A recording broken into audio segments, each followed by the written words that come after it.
రేపేదో జరగబోతుందని ఈరోజు అందరి సంతోషం కాదనటం న్యాయం కాదనియా. ఒప్పుకోండి. అది సరే, నువ్వేంటి ఆ చక్రవర్తిని అంతలా ద్వేషిస్తున్నావు? అక్కడికి అతనేదో నీకేదో ద్రోహం చేసినట్టు అంతలా ఆవేశపడుతున్నావేంటి? నాకు ద్రోహం చేయకపోయినా బయట అందరూ అతని గురించి మాట్లాడుకుంటున్నారు. నేనోసారి మీ రూమ్ చూడొచ్చా? ఎందుకు చూడాలి. నా కొడుకుని చెప్పిన హంతకుడెవరో అది తెలియ. ఈ వాడికి చాలా మంది శత్రువులు ఉండే అవకాశం ఉందని అర్థమైంది. కట్టుకున్న భార్య ఉండగానే మరో అమ్మాయి ఫోటో పెట్టుకున్నాడు అంటేనే మీ వాడు ఎలాంటి మనిషో కూడా బాగా అర్థం అవుతుంది. ఎవరో కసితోనే చంపుంటారు. అది ఎవరో తేలుస్తా.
ఏంటి ఇంత సీరియస్గా వస్తుంది?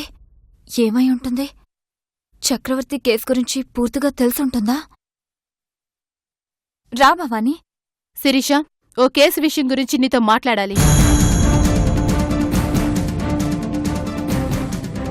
లోపలికి వెళ్ళి మాట్లాడుకుందామా?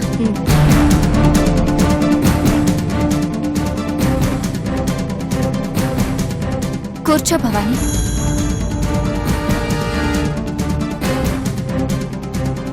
చెప్పు, ఏం మాట్లాడాలి? నేను నీ ఫ్రెండ్గా రాలేదు, ఏసీపీ భవానీగా వచ్చాను. నీ నుంచి కొన్ని విషయాలు తెలుసుకోవాలని వచ్చాను. ఏంటో అడగండి ఏసీపీ గారు. నాకు తెలిసినంతవరకు మీకు నిజమే చెప్తాను. చక్రవర్తికి నీకు ఏంటి సంబంధం? చక్రవర్తికి నువ్వెలా పరిచయం? నాకు చక్రవర్తికి ఎలాంటి పరిచయం లేదే. పరిచయం లేదా? నువ్వబద్ధం చెప్తున్నావు శిరీష. నేను చెప్తుంది అబద్ధమని మీరెలా చెప్తున్నారు ఏసీపీ గారు? ఎలా అంటే, చక్రవర్తి ఇంటికి నేను వెళ్ళాను. చక్రవర్తి ఇంట్లో నీ ఫోటో ఉంది.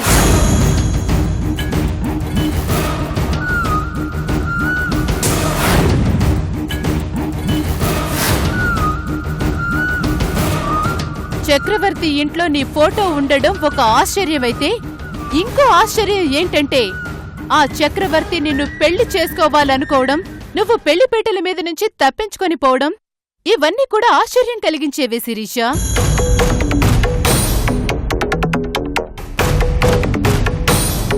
వీటన్నిటికంటే ఆశ్చర్యం ఏంటంటే, చక్రవర్తికి నీకు మధ్య ఇంత హిస్టరీ ఉండి అసలు నాకేం తెలీదు అనటం మరీ విచిత్రం కదా.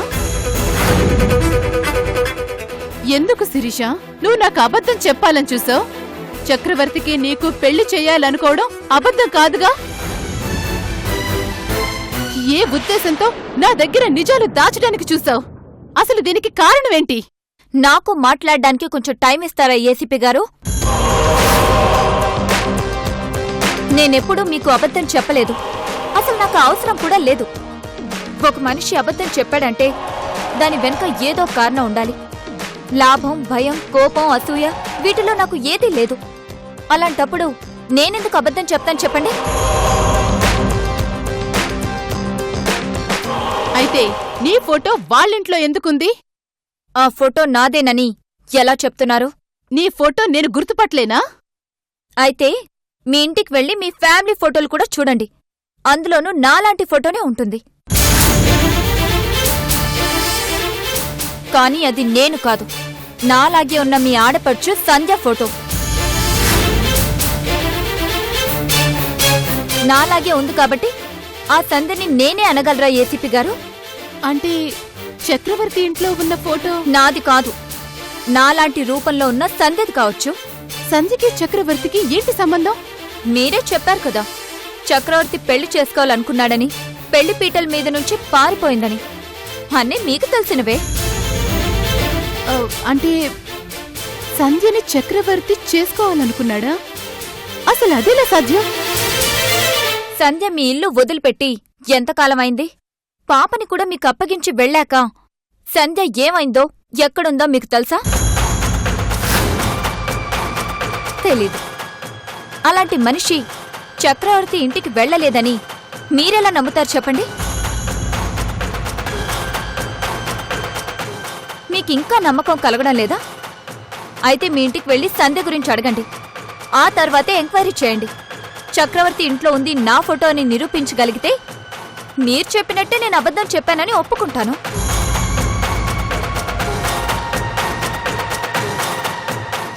చూడండి ఏసీపీ భవానీ గారు, సంధ్య నేను ఒకే రూపంలో ఉన్నామని అందరికీ తెలుసు. ఒకే రూపంలో ఉండడం వల్ల మీరు పొరపాటు పడుండొచ్చు.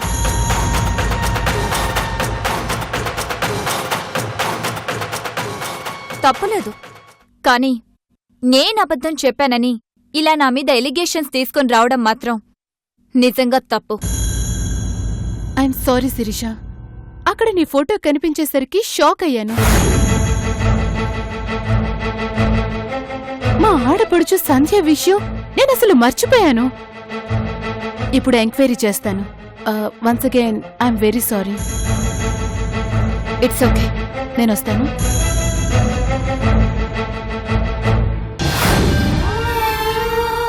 సంధ్య, ఇంకోసారి నీ పేరు వాడుకోవాల్సి వచ్చింది. I'm sorry.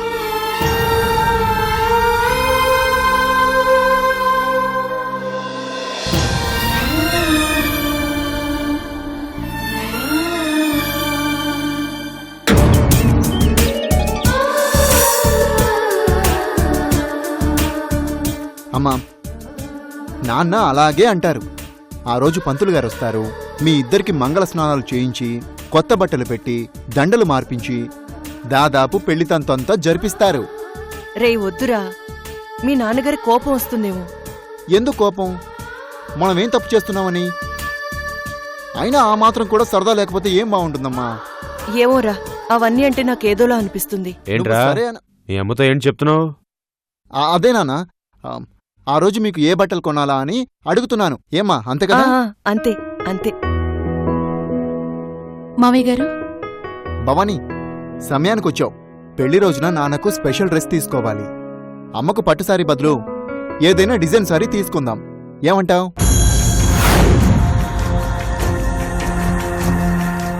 రేయ్, నేను నీకు ఇంతకు ముందే చెప్పానురా, షష్ఠపూర్తేం కాదుగా, అంత ఆర్భాటం ఎందుకు? పెళ్లి రోజే కదా, సింపుల్గా ఇద్దరికి పట్టుబట్టలు తీసుకో, సరిపోతుంది. మామయ్య గారు, సంధ్య గురించి మీకేవైనా వివరాలు తెలుసా?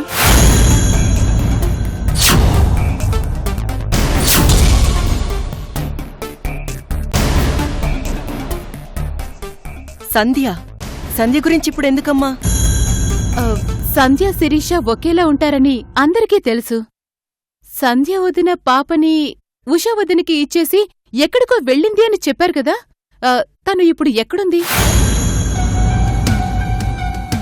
అంతకుముందు ఎక్కడుంది? ఆ వివరాలు మీకు తెలుసా? తెలీదమ్మా. అయినా ఇప్పుడు సడన్ గా సంజయ్ గురించి ఎందుకు అడుగుతున్నావు? ఎందుకంటే సంధ్య ఫోటోని చనిపోయిన చక్రవర్తి ఇంట్లో చూశాను కాబట్టి.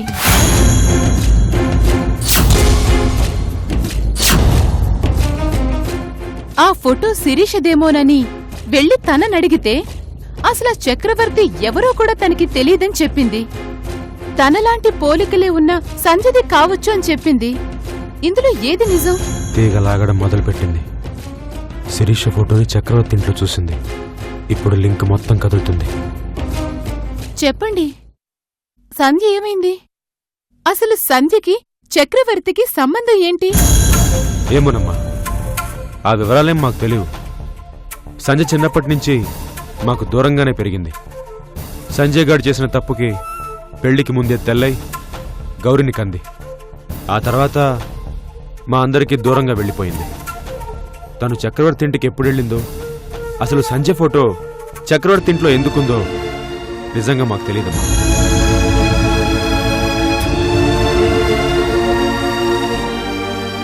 అయినా చక్రవర్తికి సంధ్యకి సంబంధం ఏంటి భవానీ? అదే తెలియడం లేదు. చక్రవర్తి సంధ్యని ప్రేమించాడని, తనని పెళ్లి చేసుకోవాలని అనుకున్నాడని పెళ్లిపేటల మీద నుంచి పారిపోయింది అని చెప్తున్నాడు.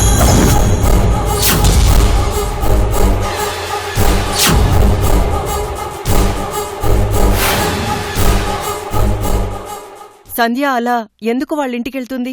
తనకేం అవసరం? అవన్నీ చెప్పడానికి సంజయ్ ఇప్పుడు ఎక్కడుందో మనకి తెలియదు కదా రేఖ. అవన్నీ తెలియాలంటే సంధ్య రావాలి. సంధ్య వస్తే గాని ఆ ఫోటో సంధ్యదా శిరీషదా అనేది తెలీదు. శిరీష తన ఫోటో కాదని చెప్తోందండి. మరి సంధ్యకి చక్రవర్తికి సంబంధం ఏంటో బయట పెట్టాలి అంటే సంధ్య రావాలి, లేదంటే ఇది తేలదు.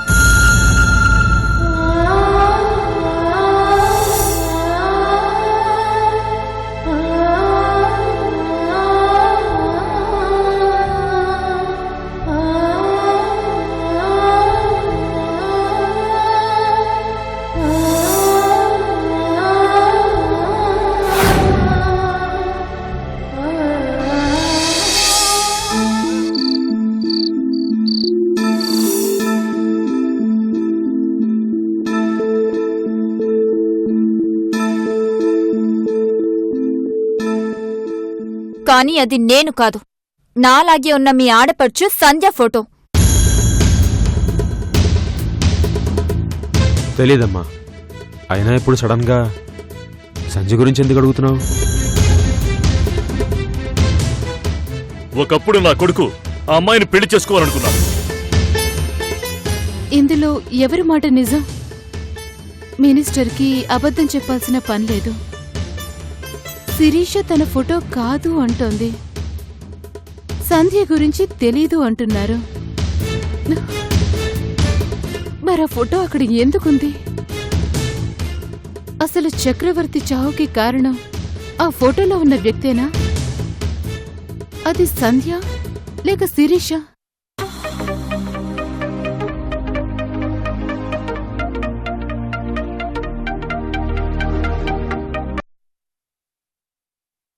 హలో, నమస్తే మేడం. చెప్పు, ఏమైంది? మీరు చెప్పిన క్రెడిట్ కార్డు డీటెయిల్స్ అన్ని ఎంక్వైరీ చేసి తెలుసుకున్నాం మేడం. బ్యాంక్ ఇచ్చిన సమాచారం ప్రకారం లాస్ట్ మంత్ ఒకసారి 10,000, ఒకసారి 5,000, మరోసారి 50,000కు పర్చేజ్ చేశారు మేడం. అలాగే ఆన్లైన్లో ఒక పర్చేజ్కి కార్డు యూజ్ చేశారు మేడం. ఆన్లైన్లో ఏం కొన్నారో తెలుసుకోమని చెప్పాను, అదేమైంది?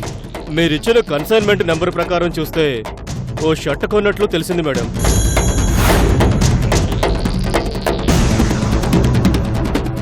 దాని డీటెయిల్స్ మీరు పంపించిన కన్సైన్మెంట్ డీటెయిల్స్ ఒక్కటే మేడం.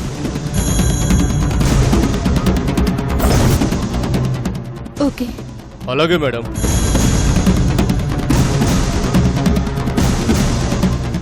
మావయ్య నన్ను మోసం చేయడం కోసం ఆన్లైన్లో షర్ట్ కొన్నారు అంటే నిజాన్ని దాచడానికి ప్రయత్నం చేశారు.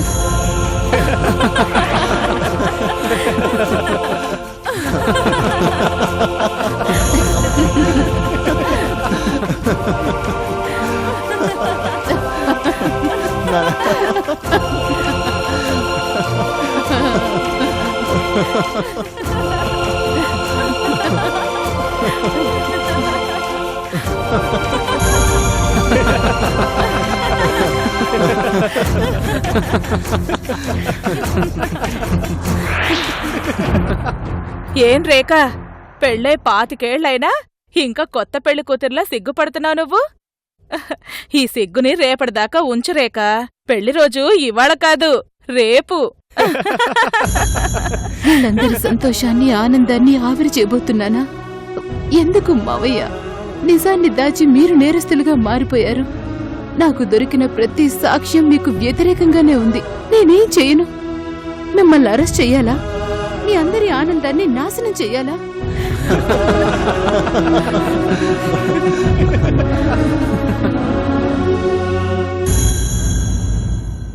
ఏయ్ భవానీ, ఇక్కడేం చేస్తున్నావు? రా. ఎక్కడికండి? ఎక్కడికేంటి?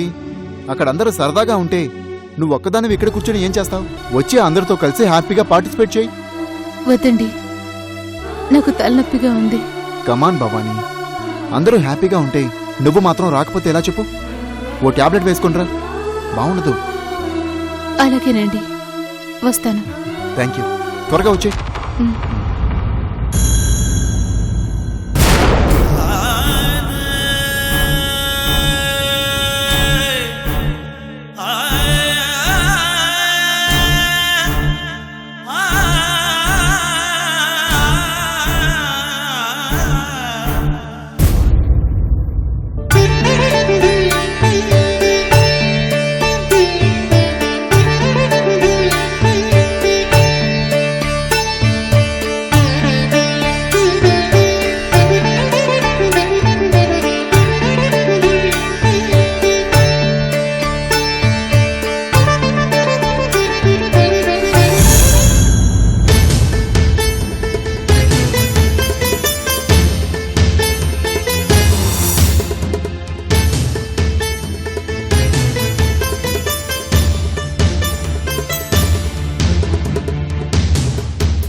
రేఖ,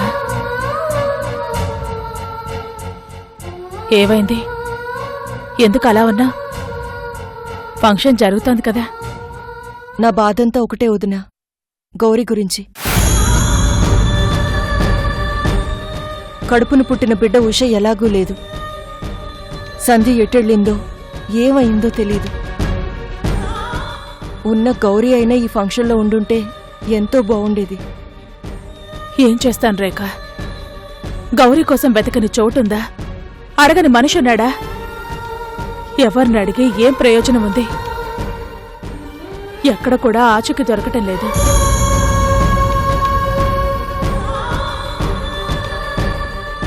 రేఖ, నాకు మాటిస్తావా?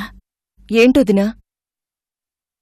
గౌరీ వచ్చేసరికి నేనెక్కడుంటానో ఏమైపోతానో తెలీదు.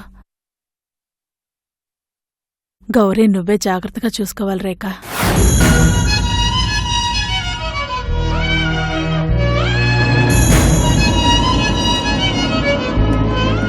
అదేంటొదినా, ఎందుకలా అంటున్నావు? చెప్పలేం కదా రేఖ. ఏ రోజు ఎలా ఉంటుందో తెలీదు. ఈ రోజు ఉన్నవాళ్ళం రేపు ఉంటామో లేదో తెలీదు.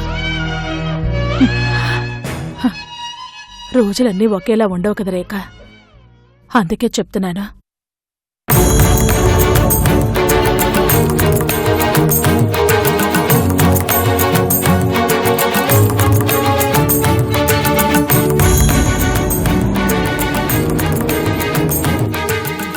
నువ్వేం దిగులు పడుకోదినా. భగవంతుడి దయవల్ల గౌరీ దొరుకుతుంది. మనమందరం కలిసి సంతోషంగా ఉంటాం. ఓం క్షీరోదన్వత్ప్రదేశ శుచిమణి విలసత్ సైకతే మౌక్తికానాం మాలాక్లుప్తాసనస్థ స్ఫటికమణి నిభైర్మౌక్తికైర్మండితాంగః శుభ్రైరభ్రైరదభ్రైరుపరివృత్తై.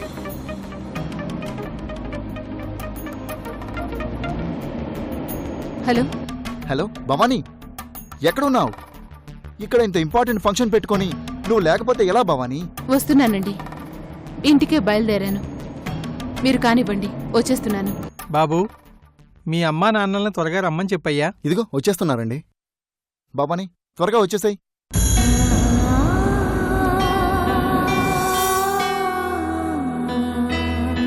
నాన్న పంతులు గారు పిలుస్తున్నారు రండి. జీకే ఏంట్రా ఇదంతా? నాకంతా చాలా కొత్తగా ఉంది, చాలా వింతగా ఉంది. అబ్బా అదేం లేదులే నాన్న రండి.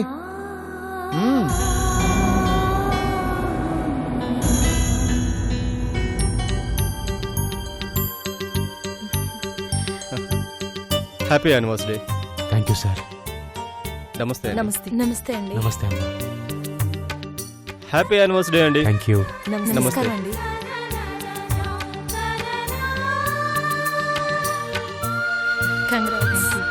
నమస్తే అండి. రారేఖ అటు కూర్చోరేఖ.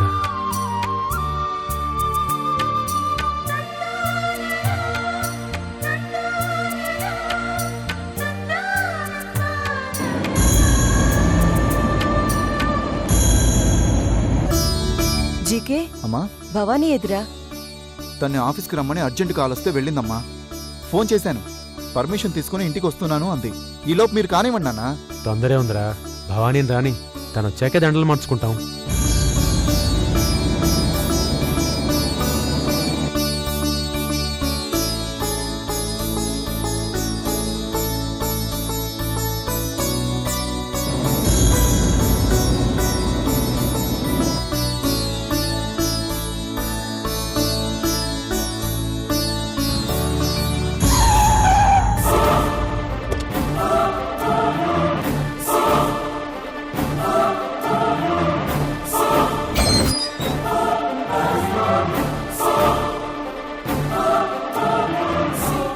మాకున్న సాక్ష్యాల ప్రకారం రఘు అనే ఈ వ్యక్తిని అక్యూజ్డ్ వన్ గా అరెస్ట్ చేయమని ఆర్డర్స్ ఉన్నాయి.